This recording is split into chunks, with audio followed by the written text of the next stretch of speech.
I want to start with a confession that might make you uncomfortable. Very early on in my diplomatic career, I was a diary secretary to a top Foreign Office official. As the most junior civil servant in the room, I very much knew my place, which was, as you might expect, right at the bottom of the diplomatic food chain. But then I started noticing something strange. Suddenly, senior officials knew my name. They'd stop to chat, ask me about my weekend, and seem genuinely interested in me and my life. At first, I was baffled. Surely they had better things to be doing with their time, deciding and advising on very significant geopolitical foreign policy. And then it dawned on me. I controlled access to the boss, the big boss. If you wanted 5 minutes with him, you had to come through me. And I say this with zero shame. Those who were courteous got bumped to the top of the line. Those who weren't didn't. And that taught me something that challenges everything we're usually told about leadership. Influence doesn't follow the organisation chart. It flows through invisible networks. But here's what made this really interesting. I started paying attention to who else these senior officials courted. The security guard who decided which visitors got waved through versus subjected to lengthy checks. The IT support person who could prioritise urgent tech fixes. The canteen manager who knew everyone's coffee preferences and somehow always had the best gossip. These weren't random acts of kindness. They were strategic investments in an invisible network that actually ran the building. Here's the reality that most leaders miss. Every organisation has two power structures running simultaneously. First, there's the official hierarchy. That's the one we see printed on organisation charts, displayed in corridors, written into job descriptions. Second, there's the influence network, an invisible web of relationships, trust and access that actually determines how things get done. Most leaders obsess over climbing that visible hierarchy. The truly effective ones also learn to navigate the invisible ones. I've watched this play out countless times before. The newly appointed director with the impressive title who can't get basic decisions made, while the coordinator 3 levels down moves mountains with just a phone call. The consultant brought in at enormous expense whose recommendations gather dust while the admin assistant's suggestions somehow become policy. The difference is that one has formal authority on paper, the other has built real influence through relationships. We assume influence flows from sharp arguments and commanding presence, that power sits neatly in titles and corner offices. But here's what actually happens. Arguments rarely change minds. Titles don't guarantee followership. The quiet assistant controlling the boss's diary often has more leverage than the boss themselves. Your formal training doesn't prepare you for this reality. Business schools teach you to analyse financial statements and build strategic frameworks. MBA programs focus on decision trees and market analysis. Leadership courses emphasise vision, authenticity and communication. But nobody actually teaches you that the person who books the CEO's calendar might be the most powerful person in the building, or that the facilities manager who controls office assignments can make or break team dynamics by assigning who gets to sit next to whom, or that the financial administrator who processes expenses knows more about actual spending patterns than the chief financial officer, the CFO. During my postings in Pakistan and Egypt, I watched influence flow through channels that would never appear on any org chart. The real influencers weren't always obvious. The driver who heard everything first, the interpreter who decided which nuance made it into the conversation, the personal assistant who'd been there 20 years and knew where the bodies were buried, or the team leader everyone confided in. They didn't always have the biggest offices or the most significant job titles, but they sat at the intersection of information, access and trust. Let me give you a concrete example. In one embassy, I won't say which, there was a protocol officer, officially quite junior, who had been there for 15 years. She knew every local dignitary, their family connections, their political sensitivities, even their dietary requirements. When the ambassador needed to navigate a delicate cultural situation, guess who he turned to? Not the political counsellor, who he should, in hierarchical terms, but the protocol officer who actually understood the landscape. I've seen executives cut through months of bureaucracy with a 5-minute conversation with the right person, and I've watched brilliant strategies die because leaders ignored that influence network entirely. Here's what happens when you miss the network. You spend weeks crafting the perfect proposal, only to discover the decision was made in a hallway conversation you weren't part of. You present to the board thinking you're influencing the CEO when the real decision maker is their chief of staff who wasn't even in the room. You try to drive change through formal channels, while the informal network quietly undermines your efforts. The invisible influencers have something that can't be printed on business cards.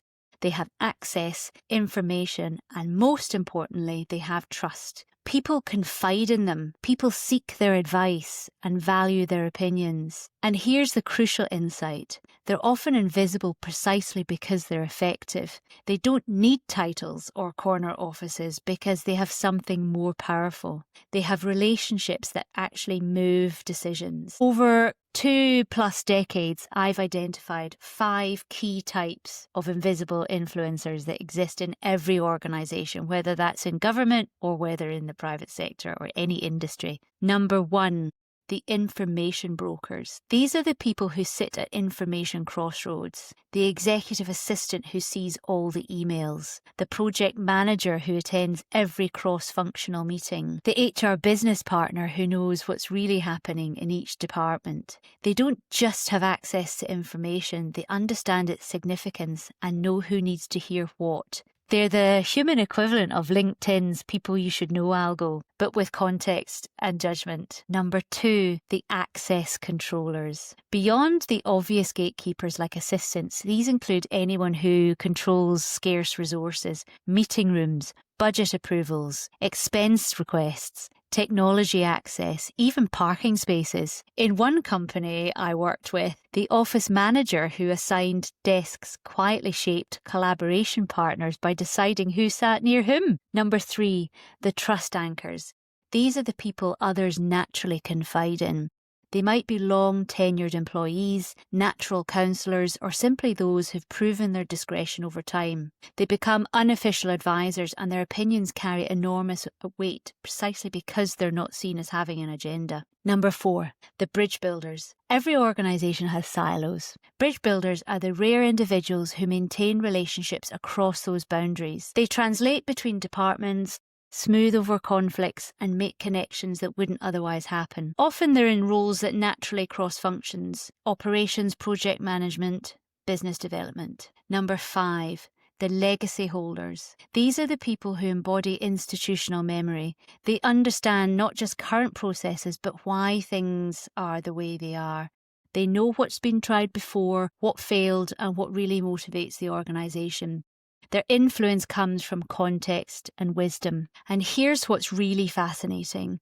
Most of these people don't actively seek influence. They accumulate it naturally through competence, reliability, and genuine relationships. That's exactly why they're so powerful. People trust them because they don't appear to want anything for themselves. Here's what actually happens when you're trying to create change. Map the real power. Forget the org chart. Ask yourself, who does the CEO actually listen to? Who controls access and the flow of information? Who is closest to the leader or the decision maker, both physically and in terms of trust? Who can kill your project with a whisper? Who commands respect among the people you need to move? Let me give you the advanced version of this mapping exercise. This is the 3-circle analysis. The inner circle. Who has direct access and influence with key decision makers? The information circle. Who knows what's really happening before it becomes official? And then the execution circle. Who actually makes things happen on the ground? The sweet spot is finding people who sit in multiple circles. The CFO's analyst who has access, inner circle, sees all the financial data first, information circle, and controls budget processes, execution circle. That person might be more valuable to know than the CFO themselves. Remember, influence often hides in supporting roles. I learned this lesson watching a brilliant policy director struggle for months to get sign-off on a critical initiative. Meanwhile, the head of ops, 3 levels below on the org chart, could get the same decision made with a casual conversation over coffee. Why? Because she had the CEO's trust, built over years of quietly solving problems before they became crises. The ops head understood something that the policy director missed. Proximity often beats seniority every single time. Here's the practical mapping process I use with my clients. Week 1. Observe. Who do senior leaders actually spend time with? Who do they seek out for informal conversations? Who gets pulled into last-minute meetings? Week 2. Listen. In meetings, whose opinion shifts the room? Whose questions change the agenda? Who does the boss look to when they need confirmation? Week 3, test. Try routing a small request through both formal and informal channels. Which gets faster, better results? And week 4, document. Actually create your influence map. Not what the org chart says, but what you've observed really happens. At this point, you might be feeling a bit of resistance and discomfort. This kind of feels a bit Machiavellian, right? But here's the key. This isn't about manipulation. It's about understanding reality so you can be more effective. When you understand who really influences decisions, you can craft better solutions, build stronger coalitions, and create change that actually sticks. When you don't map real power, you'll chase titles that mean nothing.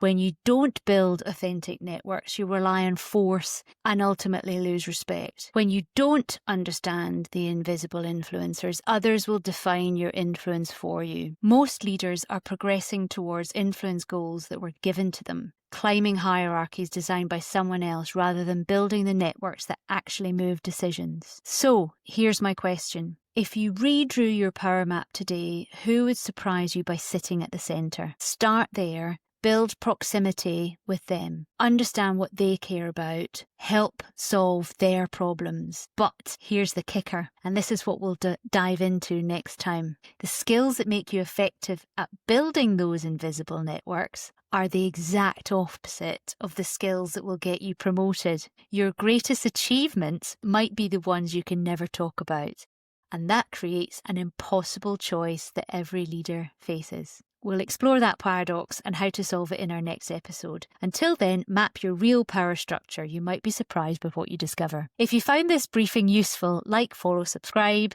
Also, I write in more detail on power, influence, and transferable diplomatic skills in my weekly newsletters. Links in the show notes. Thanks for listening.